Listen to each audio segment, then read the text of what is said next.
Hello students, very warm welcome to today's session. Today's session is all about weighted average cost of capital.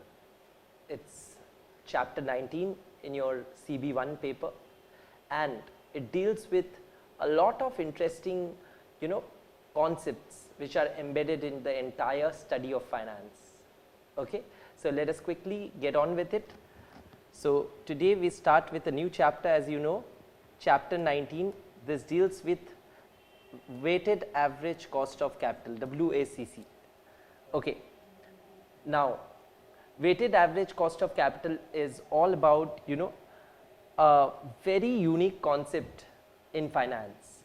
It is the linchpin in understanding, the ultimate concepts in finance. Okay, first I will introduce to you what is weighted average capital, cost of capital.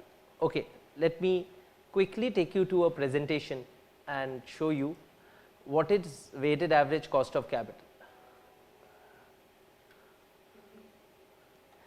Okay, let us see, देखते हैं weighted average cost of capital है क्या. Okay, आज अगर हम लोग company का कोई भी ऑपरेशंस को फंड करना चाहते हैं तो we require money, we require capital. एक कंपनी का कैपिटल रिक्वायरमेंट दो तरह से पूरी होते हैं, दो तरह से. नंबर वन, एक कंपनी अपना इक्विटी शेयर्स या शेयर कैपिटल इशू करके पैसा उठाता है, और जो लोग शेयर कैपिटल को सब्सक्राइब करके कंपनी को पैसा देता है उन लोग को हम लोग कहते हैं share holders. Okay, in other words we call them equity. Mostly they are equity, so we call them equity. The other people, दूसरे जो लोग पैसा देते हैं कंपनी को, उन लोग को हम लोग कहते हैं डेट. उन लोग को क्या कहते हैं? डेट. तो एक कंपनी में दो मेजर सोर्सेस ऑफ कैपिटल होता है, एक होता है इक्विटी, दूसरा होता है डेट. ओके, नाउ देखते हैं एक होता है इक्विटी, दूसरा होता है date. So, if I talk about sources of capital, if I talk about sources of capital, then दो सोर्स होता है कैपिटल का एक कंपनी का. एक होता है इक्विटी और दूसरा होता है debt. Equity refers to the share capital portion and debt refers to any other long term source of funds. Okay, now इसको अगर थोड़ा सोचते हैं तो इक्विटी वालों को जो रिटर्न एक कंपनी देता है, इक्विटी वालों को जो रिटर्न देता है, the return which a company gives to the equity source, that return is the cost of equity. That return is the cost of equity to the company, जिसको हम लोग बोलते हैं KE. ओके, एंड जो return date वालों को मिलता है, वो रिटर्न को हम लोग बोलते हैं cost of debt. Cost of debt, जिसको हम लोग बोलते हैं KD. सो एक कंपनी का दो सोर्सेस ऑफ कैपिटल है, एक है इक्विटी, दूसरा है debt. Cost of equity is the return which the equity holders get, and cost of debt is the return which the debt holders get. Okay, and the weighted average of these two costs is known as weighted average cost of capital.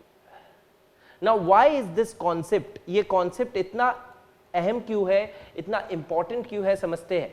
Finance का बहुत ही important concept है ये weighted average cost of capital. Now ये इसलिए important है कि ये cost lower होगा तो बेहतर है या हायर होगा तो बेहतर है. मैं कह दूं ये कॉस्ट जितना लोअर होगा उतना ही बेहतर है. ये कॉस्ट जितना लोअर होगा उतना ही बेहतर है. कॉस्ट हमेशा लोअर होने से ही बेहतर होता है.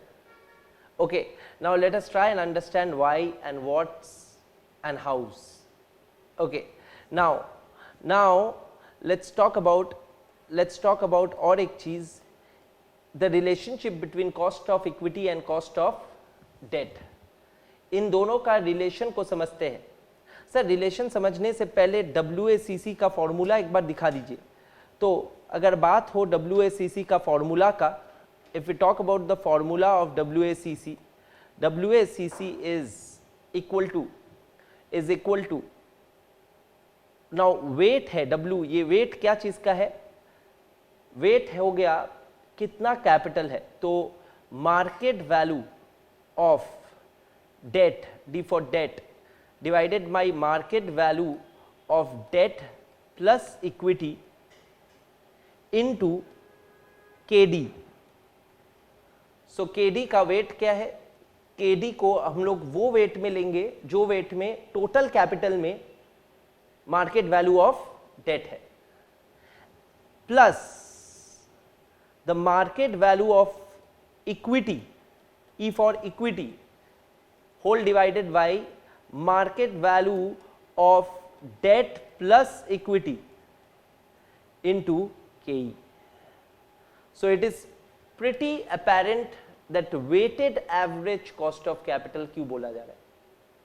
वेट्स ले रहे हैं हम लोग. वेट्स क्या है? मार्केट वैल्यू ऑफ डेट और market value of equity in proportion to the entire market value of the debt and equity. Okay, so this is the formula for weighted average cost of capital, and this is one of the most important things in finance. As we go ahead and start with finance, आप लोग को और समझ में आएगा और conceptually आप लोग लिंक कर पाएंगे क्या है ये कॉन्सेप्ट्स. तो यहाँ तक मैं जो बोला एक बार क्विकली रिकैप करा दे रहा हूँ. मैं बोला weighted average cost of capital जो चैप्टर 19 CV1 का है, उसमें मैं पहला चीज़ आप लोग को इंट्रोड्यूस किया वो है सोर्सेस ऑफ कैपिटल कितना तरह का होता है. मैं बोला two main types of sources of capital होता है, इक्विटी एंड डेट. और इक्विटी वालों को जो रिटर्न मिलता है वो है cost of equity to the company, and debt वालों को जो रिटर्न मिलता है वो है cost of debt to the company. Usually let us imagine equity वालों को क्या रिटर्न मिलता है? डिविडेंड्स मिलता है हाथ में. और ये जो डिविडेंड्स मिलता है सिर्फ डिविडेंड्स ही कॉस्ट नहीं है.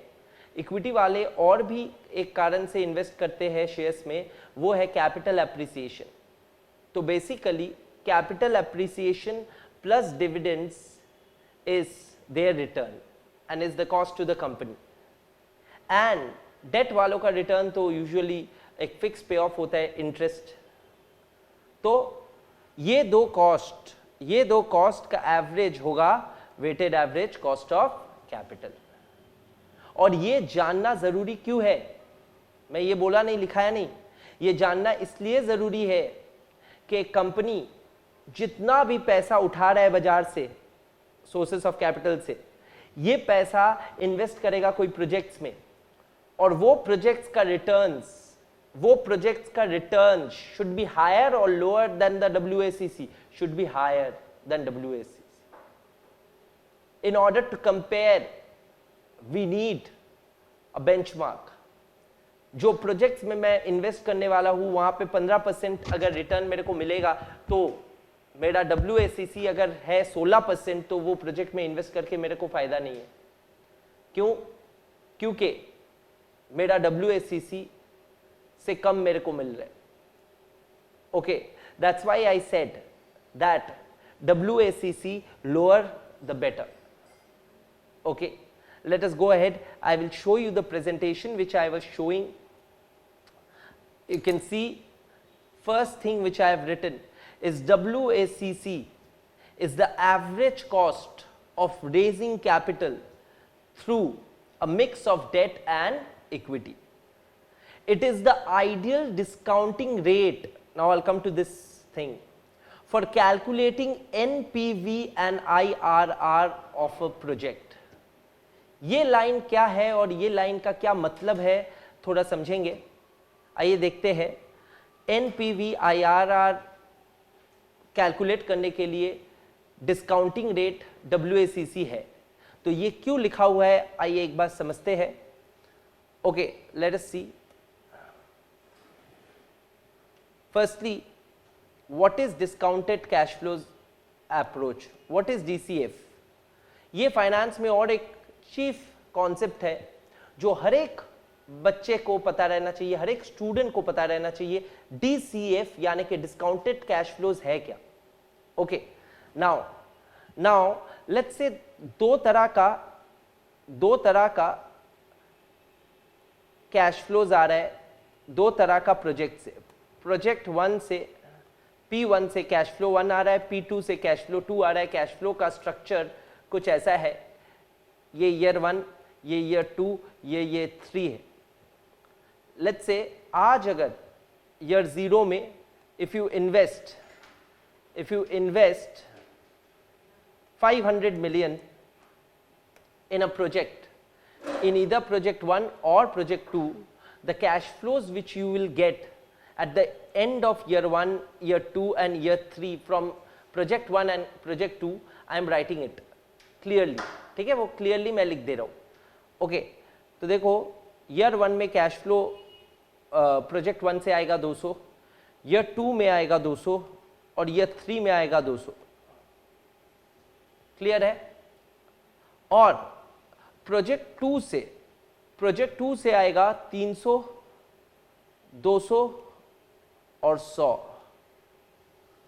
अब देखो अगर कोई नॉर्मली इसको देखता है, नॉर्मली कोई अगर इसको देखता है तो he will be indifferent without discounting, without finding out the present value of the cash flows. If someone looks at these two, cash flow structures or returns, he or she will be indifferent.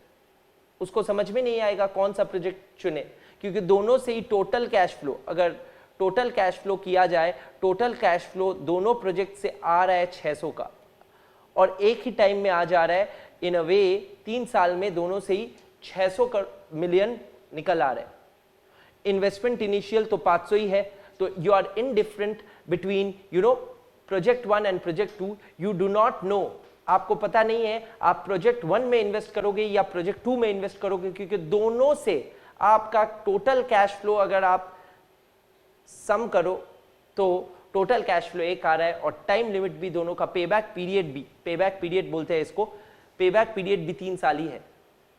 Okay, now why DCF and how DCF helps, why and how DCF will help, let us try and understand.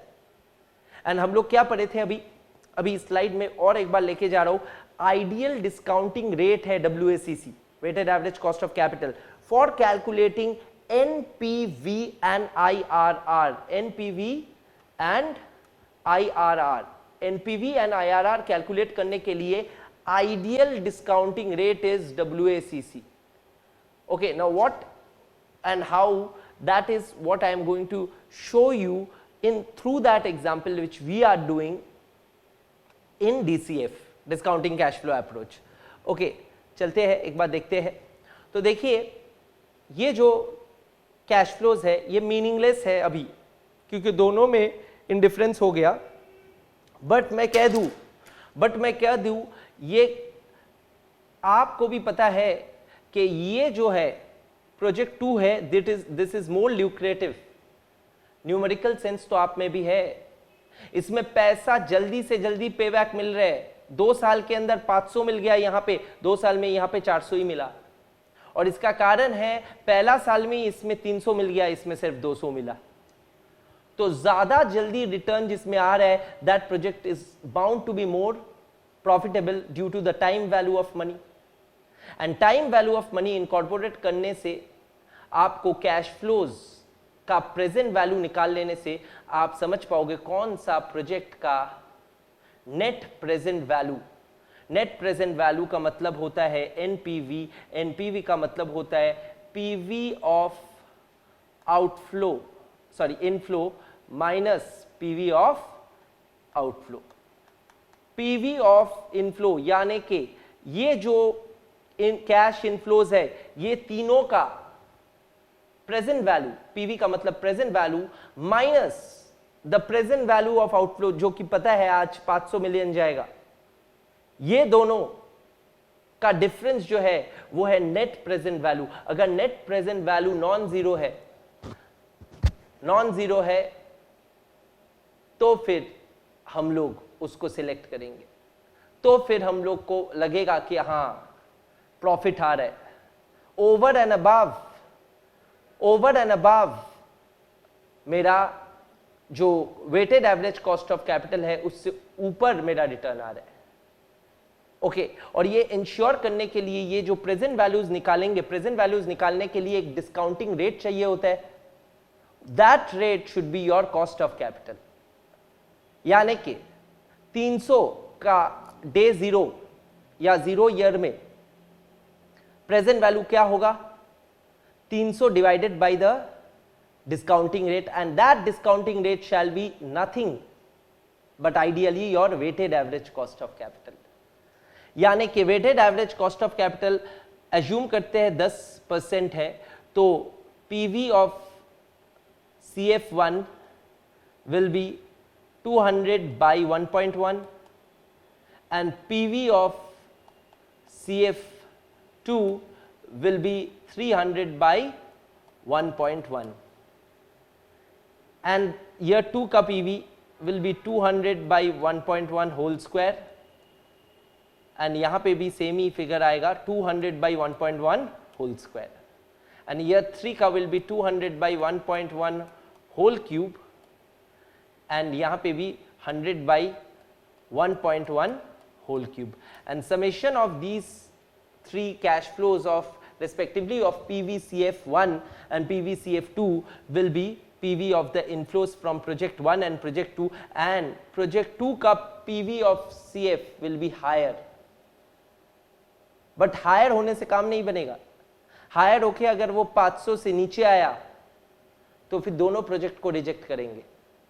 अगर higher होके 500 से ऊपर आया तभी वो project को accept किया जाएगा। और ये मेथोडोलॉजी को हम लोग बोलते हैं discounted cash flow. Cash flow को डिस्काउंट कराए तो डिस्काउंटेड कैश फ्लो अप्रोच। और इसको ये जो फॉर्मूला है जो हम लोग लगाए, net present value of inflow minus net present value of outflow, this is known as net present value, NPV. Okay, so this is how in finance we incorporate the concept of weighted average cost of capital।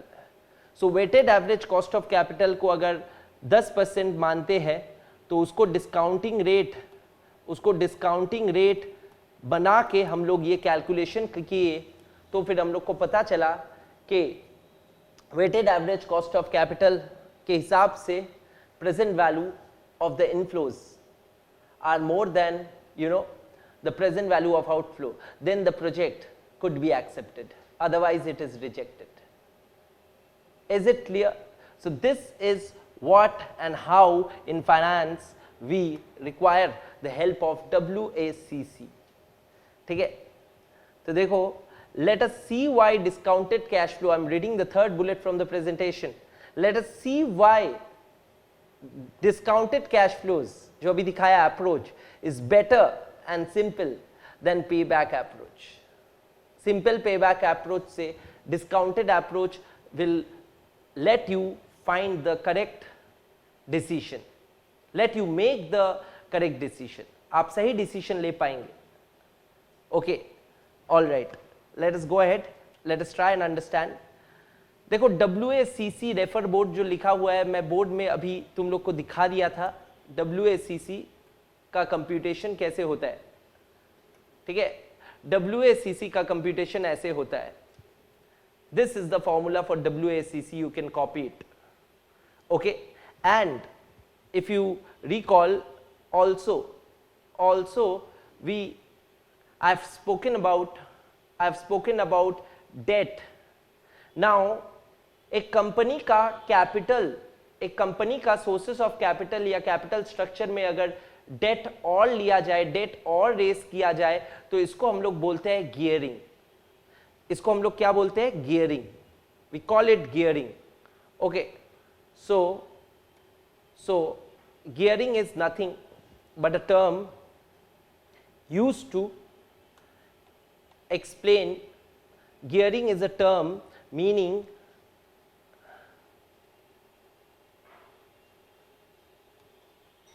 raising capital through debt, raising capital through debt। यानी कि मैं अभी आप लोग को समझाया था कि एक कंपनी दो मेन सोर्सेस से पैसा उठाता है, फंड्स रेज करता है, एक है इक्विटी, दूसरा है डेट। डेट से अगर पैसा उठाया तो उसको हम लोग बोलते हैं gearing, gearing. Okay, in UK English we call it gearing, in American English we call it leverage. US में हम लोग इसी शब्द को बोलते हैं leverage, they call it leveraging and usually otherwise we call it gearing. And दोनों का मतलब एक ही हुआ, पैसा अगर डेट से उठता है तो उसको हम लोग क्या बोलते हैं, गियरिंग या लेवरेजिंग।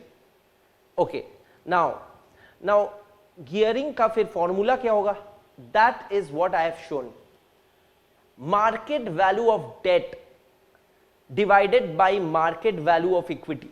इसको इंडिया में हम लोग डेट इक्विटी रेशियो का नाम से भी बोलते हैं। Market value of debt by market value of equity is known as gearing. तो इसी को अपने गियरिंग बोलते हैं, market value of debt by market value of equity.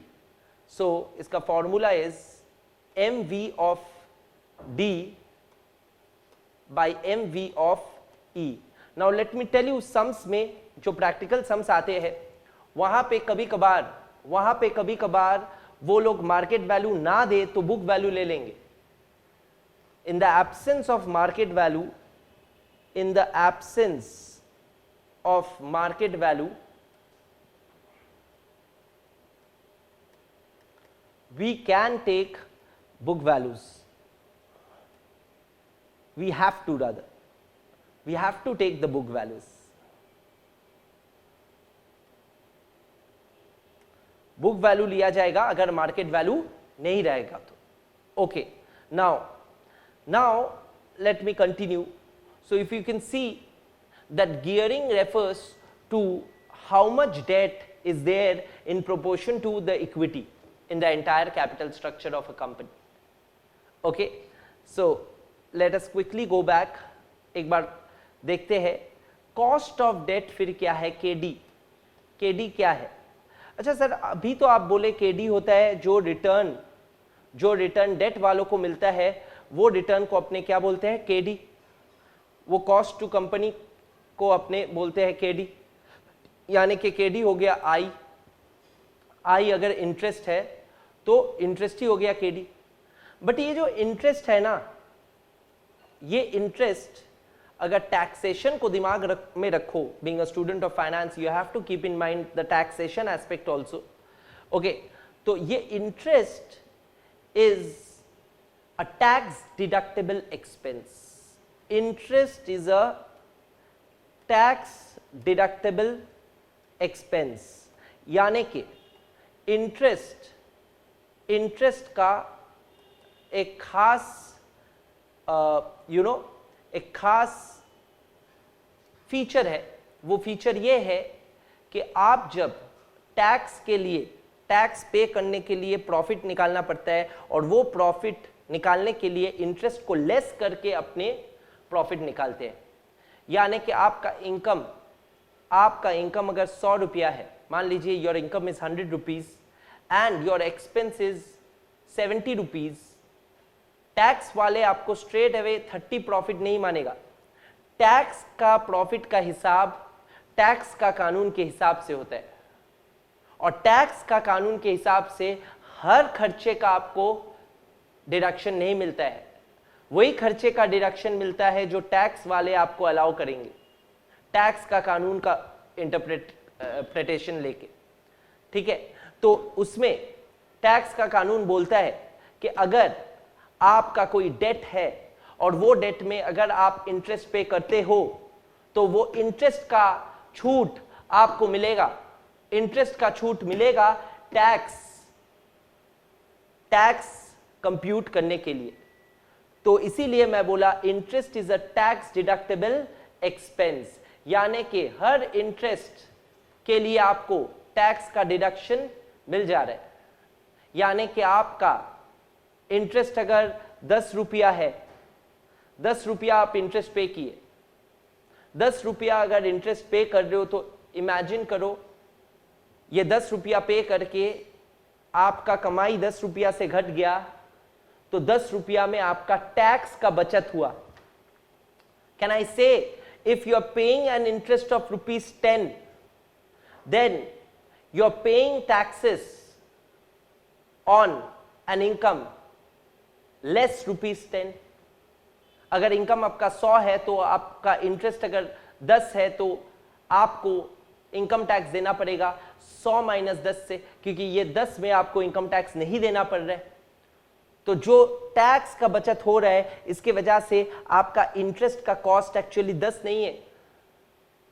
Interest का नेट कॉस्ट या net KD, net cost of debt is interest into 1 minus T, यानी कि टैक्स रेट। टैक्स रेट अगर इंडिया में 30% है तो I is equal to 1 minus 30%, यानी कि 0.7 into I. Is it clear? So this is known as net KD and this is known as gross KD. So cost of debt का दो concept है ये चैप्टर का पढ़ाई के लिए। एक है ग्रॉस कॉस्ट ऑफ डेट जो कि टैक्स इंपैक्ट के पहले, और टैक्स इंपैक्ट को कैलकुलेट करके, टैक्स सेविंग को कैलकुलेट करके इसको बोला जाता है टैक्स शील्ड। टैक्स शील्ड को हिसाब में लेके हम लोग नेट कॉस्ट ऑफ डेट भी निकाल सकते हैं। Net KD and gross KD, these are two major concepts. Okay, so once again let me go back to the slide. If you can see we have covered WACC का formula, gearing का formula and cost of debt मैं board में दिखा दिया। Okay, gross and net. Alright, so these are the basics which you need to know, which one needs to know in order to go ahead. Now we will go ahead, don't worry. Okay sir, sir आगे क्या है? आगे दो approach है, आगे दो approach है, two approaches are there. Okay, which two approaches? Let me tell you. One is traditional approach and the other one is you know MM approach. Okay, I will go to the theories. Before going to the theories, there's a small example. There's a small example in order to find out, you know, what is WACC in with numbers. So let us see this example. एक बार example को देखते हैं. Market value of debt 100 million है. Market value of debt is $100 million. Trading at a gross redemption yield of 5% per annum. Taxes को अभी पकड़ो मत, नहीं तो ग्रॉस का नेट कर लोगे, तो टैक्सेस नहीं है, पकड़ लो, ठीक है। मार्केट वैल्यू ऑफ इक्विटी भी 100 मिलियन है, तो 200 मिलियन का कैपिटल है, उसमें से 100 मिलियन डेट है जिसका कॉस्ट है 5% पर एनम, और 100 मिलियन इक्विटी है। ऑफ कोर्स इक्विटी का कॉस्ट डेट से हाई रहता है, ये मैं थोड़ा देर में डिस्कस करने वाला हूं कैसे, क्यों। तो हाई है देखिए 10%, ठीक है ना। और ये 100 मिलियन मतलब इक्वल वेट 0.5 डेट 0.5 इक्विटी, ठीक है। 0.5 डेट एंड 0.5 इक्विटी, तो 5% है डेट का कॉस्ट एंड 10% है इक्विटी का कॉस्ट। तो 0.5 of 5% is how much? 2.5 and 0.5 of 10% is how much? 5। So 2.5 plus 5 is 7.5। Therefore WACC of X PLC कितना है? 7.5% per annum, assuming no tax, because नहीं तो ग्रॉस रिडेम्पशन यील्ड को net में जैसे ही बदलेंगे टैक्स शील्ड वो आ जाएगा, ठीक है, घट जाएगा। द एसेंस, मैं एसेंस लिख के रखा हूं, एक बात ध्यान देना। The essence is if the company earn 7.5% और मोर, यानी कि WACC या ज्यादा, WACC का जो रेट है वो या ज्यादा कंपनी कमाता है, then it can give the required returns to both debt and equity investors. Debt वालों को अपना रिटर्न और इक्विटी वालों को अपना रिटर्न तभी मिलेगा जब ये कंपनी 7.5% और मोर कमा पाएगा। यही तो है, यही तो शुरुआत से अपने डिस्कस की है WACC में, बहुत ही आसान है, ठीक है। Okay, now this is if I quickly show you once the example on board. So a company X PLC has market value of debt कितना $100 million and market value of equity is also $100 million. Okay, KD gross KD यहाँ पे net KD equal है because taxes नहीं है, KD is 5% and KE और cost of equity is 10%। Therefore WACC का formula जो आप सीखे हो उसमें क्या है, market value of debt by market value of D plus E into KD plus market value of E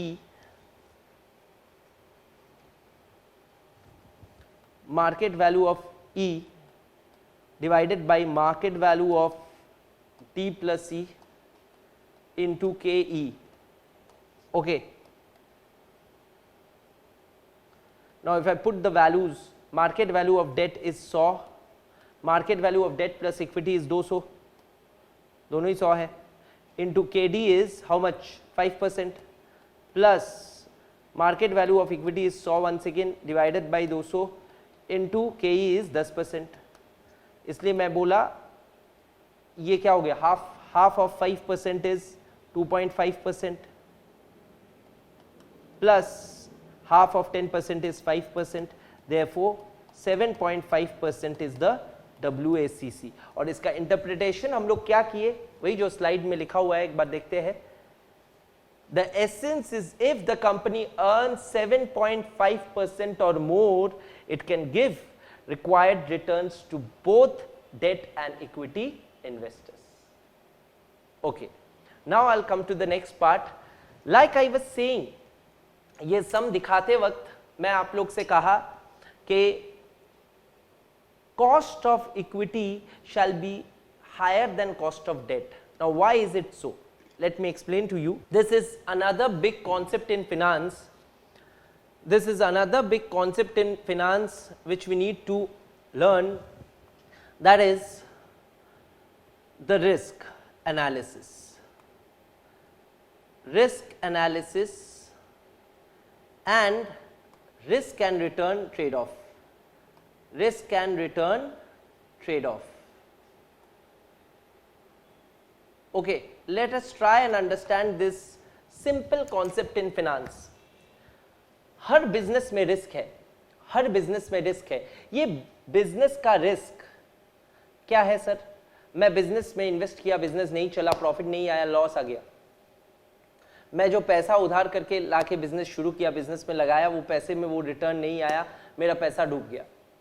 ये रिस्क को मैं बिजनेस रिस्क कह रहा हूं, ये रिस्क को मैं बिजनेस रिस्क कह रहा हूं। और ये बिजनेस ना चलने का रिस्क कौन उठाता है? मालिक, बिजनेस का मालिक उठाता है, जिसको हम लोग क्या बोलते हैं? Equity.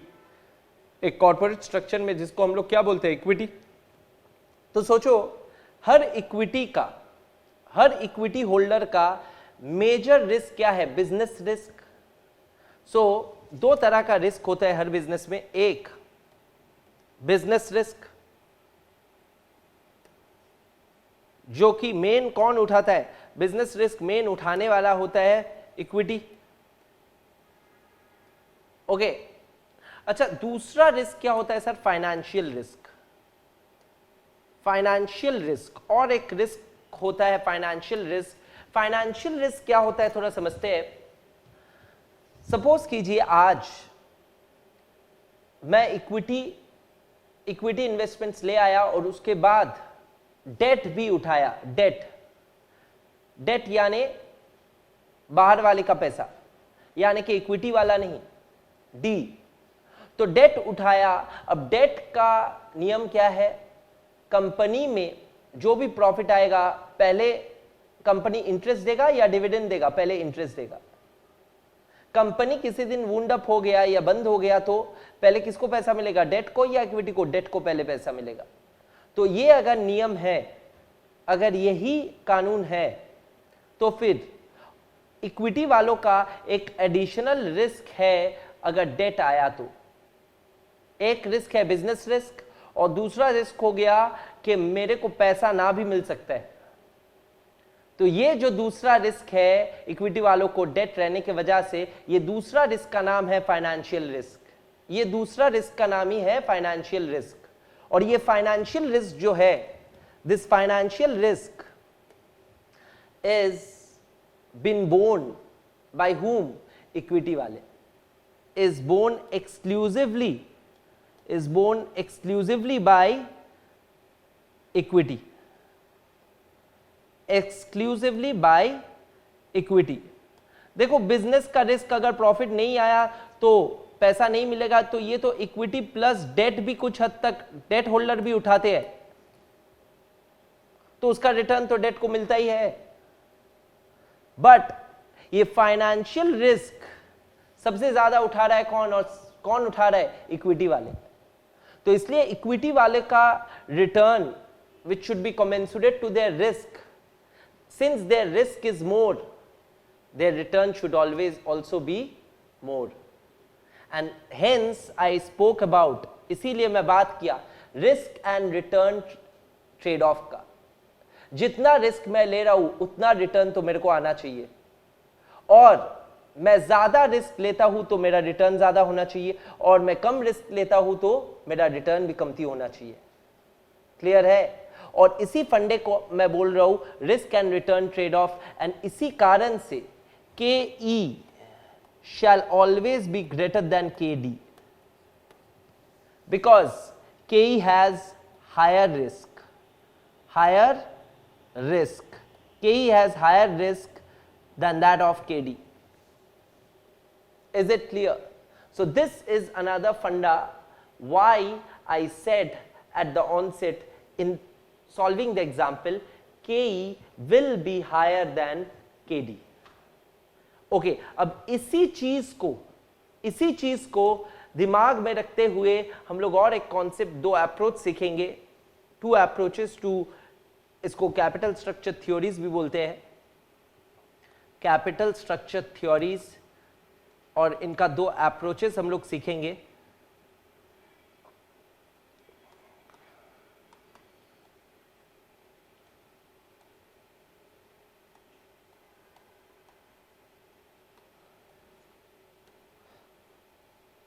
One is the traditional theory,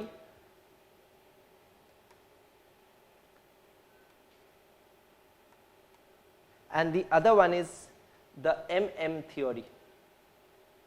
तो दो थ्योरी हम लोग सीखेंगे, एक ट्रेडिशनल थ्योरी और एक MM थ्योरी। नाउ ये दो क्या है मैं एक बार बोलूंगा, फिर हम लोग स्लाइड में जाके पूरा सीखेंगे और फिर खत्म करेंगे। Okay, now what is traditional theory? Capital structure पहले क्या है? एक कंपनी का टोटल कैपिटल में कितना इक्विटी रहना चाहिए और कितना डेट रहना चाहिए, वो कैपिटल स्ट्रक्चर है। और कौन सा कैपिटल स्ट्रक्चर के लिए कंपनी का वेल्थ मैक्सिमाइज होगा, that is what this traditional theory is saying. This traditional theory in effect is saying that there is a optimum capital structure, or there is a capital structure where your company's wealth is highest। और वो capital structure क्या है ये समझा रहा है। ये simple एक चीज हम लोग को समझा रहा है कि अगर ट्रेडिशनल थ्योरी क्या बोल रहे हैं एक बार देखते हैं। ट्रेडिशनल थ्योरी बोल रहे,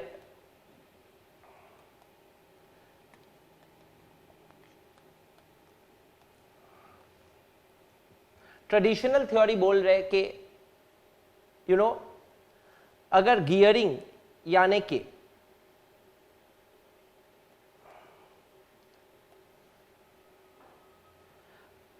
गियरिंग अगर हम लोग कर रहे जी, गियरिंग अगर हम लोग कर रहे हैं यानी कि डेट अगर कंपनी में बढ़ते जा रहा है तो कॉस्ट या सी का क्या होगा? देखो, अगर केई एक एजम्पशन है ना, केई इज ग्रेटर देन केडी, तो बोलो अगर केडी बढ़ते गया, ओवरऑल कैपिटल बढ़ा और केडी बढ़ा, तो कॉस्ट ऑफ कैपिटल क्या होगा? घटेगा, इनिशियली घटेगा ना।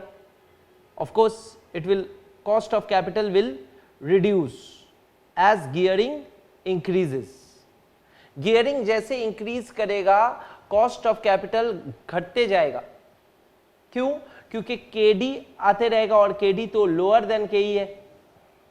सिंपल चीज है, अगर 10% है केई, केडी है 5%, तुम कैपिटल को बढ़ा रहे, तो overall weighted average cost of capital घट रहा है, क्योंकि तुम्हारा सोर्स ऑफ कैपिटल चीपर है।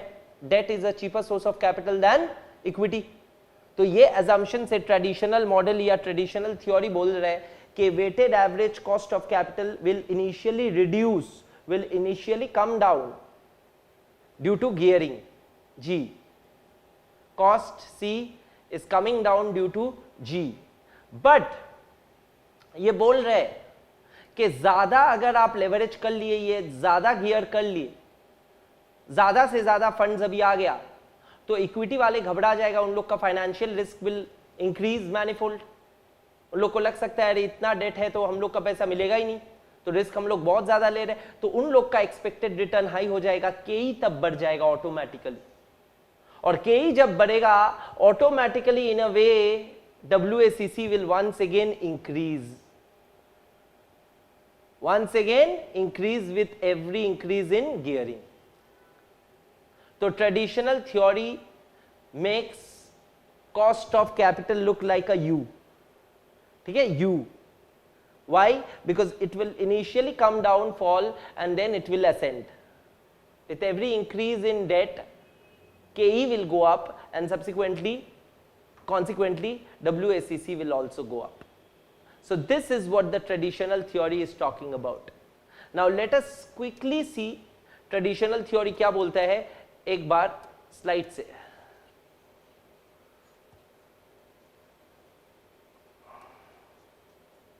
Okay, let us come.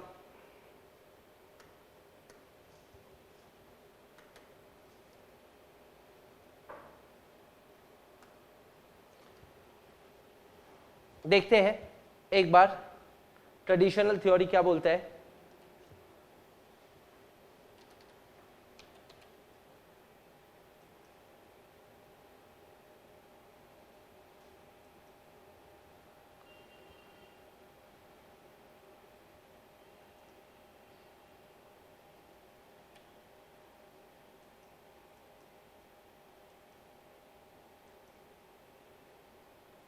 Just a moment. Okay, traditional theory पहला लाइन में क्या लिखा? Debt is cheaper than equity. ये तो सबको समझ में आ गया रिस्क के कारण। However, increasing the proportion of debt finance increases the risk of the equity holders, hence they demand higher return and in turn the cost of capital increases and hence WACC becomes U-shaped। ठीक है ना? तो यही फंडा traditional theory समझाता है। और जो दूसरा थ्योरी है जिसका नाम है MM थ्योरी, मैं लिखा था, एक बार देखते हैं क्या लिखा था। देखो MM थ्योरी लिखा था। तो दूसरा जो थ्योरी है जो है MM थ्योरी, इसका फुल नाम है मिलर मोडिग्लियानी मॉडल। इसका और एक नाम है इररेलेवेंस थ्योरी। इररेलेवेंस थ्योरी। नाउ ये क्या कहता है, आज आखिरी चीज समझते हैं पूरा कंसेप्चुअली, जाके कैपिटल स्ट्रक्चर थ्योरीज एकदम समझ में आ जाए आप लोग को। ये बोल रहे कि capital structure of a company is irrelevant to determine its wealth. यानी कि कंपनी का एक कंपनी का प्रॉफिटेबिलिटी पे डिपेंड करता है कंपनी का वेल्थ। एक कंपनी का कैपिटल स्ट्रक्चर में उसका वेल्थ डिपेंड नहीं करता है। A company's wealth does not depend on its capital structure, on its financing part, it depends on its investing decisions. एक कंपनी का इन्वेस्टमेंट डिसीजंस पे निर्भर करता है कंपनी का वेल्थ बढ़ेगा या घटेगा, रादर देन कंपनी का फाइनेंशियल स्ट्रक्चर। तो इसलिए ये फाइनेंशियल स्ट्रक्चर या कैपिटल स्ट्रक्चर को इररिलेवेंट मान के इस थ्योरी का और एक नाम हो गया इररिलेवेंस थ्योरी। और ये थ्योरी सीधा बोलता है कि कंपनी को गियर करो यानी कि लेवरेज करो, यानी कि डेट उठाओ या डेट ना उठाओ, अनगियर्ड रखो अनलेवर्ड रखो, दोनों में कंपनी का मार्केट वैल्यू सेम ही रहेगा अगर इस कंपनी का बिजनेस रिस्क सेम है और कॉस्ट ऑफ इक्विटी सेम है। बहुत सिंपल चीज बोला एक कंपनी अगर सेम बिजनेस में है, उसका कॉस्ट ऑफ इक्विटी अगर एक है, तो वो कंपनी लेवर्ड हो या अनलेवर्ड हो, उन दोनों का मार्केट वैल्यू सेम रहेगा। तो यही एमएम मॉडल का कहना है। और ये लोग कैसे ये कहता है समझते हैं। ये लोग बोल रहे हैं कि अगर आप कंपनी का गियरिंग करो, कंपनी में लेवरेज करो, कंपनी में डेट लाओ, यानी कि आप कैपिटल ला रहे हो कंपनी में in the form of debt, तो आपका जैसे ही डेट आ रहा है तो WACC घट गया, बट WACC घटा नहीं, सेम रहा, कांस्टेंट रहा। ये लोग बोल रहे हैं क्यों? क्योंकि जैसे ही डेट आया संग संग बोल रहे हैं इक्विटी वालों का एक्सपेक्टेशन बढ़ गया, क्योंकि उन लोग का रिस्क बढ़ गया डेट आने से और उन लोग का रिटर्न भी बढ़ गया। तो बोल रहे हैं कि ultimately WACC will remain constant in all times and hence the value of a levered firm is equal to the market value of a unlevered firm if they are in the same business, that is they have the same business risk। ठीक है, तो ये model simple बोलता है market value of a levered firm is equal to market value of an unlevered firm। unlevered firm यानी कि एक firm में डेट हो चाहे ना हो, उसके वजह से एक फर्म का market value can not change, it is irrelevant. Okay, so this is what MM model says. Let us quickly see what we have on MM model. MM model के ऊपर क्या है एक बार देखते हैं। देखो एमएम मॉडल नाम क्या है? Miller Modigliani model. It talks about the irrelevance theory whereby MV of levered firm is equal to MV of a unlevered firm, and it says that WACC will remain same even if gearing increases, that is WACC will go down due to lower cost of debt as proportion of debt increases, but simultaneously एक साथ the cost of equity will increase as financial risk or volatility increases। Okay, that concludes our today's session and chapter 19 का first portion हो गया है अपने आज शुरू से क्या क्या किए एक बार मैं क्विक रिवीजन करा देता हूँ। शुरू में मैं बोला दो मेन सोर्सेस ऑफ कैपिटल क्या होता है, एक होता है डेट और दूसरा होता है इक्विटी। ठीक है, ओके। नाउ डेट का जो कॉस्ट है वो है KD, इक्विटी का जो कॉस्ट है वो है KE, और overall cost of the company is the weighted average cost of capital, which is the weight of debt in the total capital into the cost of debt and the weight of equity into the cost of equity. And this WACC is the ideal discounting factor or rate for computing present value of, net present value or IRR to make investment decisions, so that the company at all time can ensure जो उसको return मिल रहे अपना funds invest करके वो WACC के ऊपर रहे, जाके एक कंपनी डेट को भी पैसा दे पाए और इक्विटी को भी पैसा दे पाए। The right investment decision is striked. Then I spoke about this term called gearing. Gearing का मतलब क्या होता है? डेट टू रेज डेट्स, और गियरिंग का फॉर्मूला क्या है? Market value of debt by market value of equity.